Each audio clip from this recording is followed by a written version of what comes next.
आयोजन केलं परंतु आम्हाला बोलवलं नाही.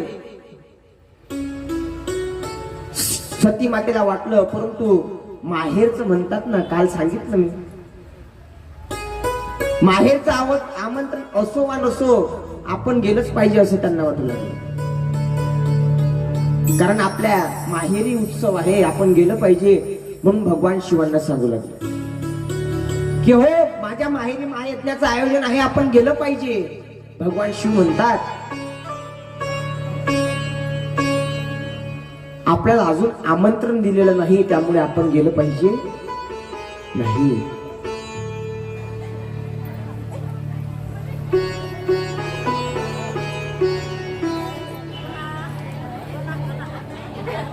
बसा बसा बसा, काही नाही. नमः पार्वती पतये.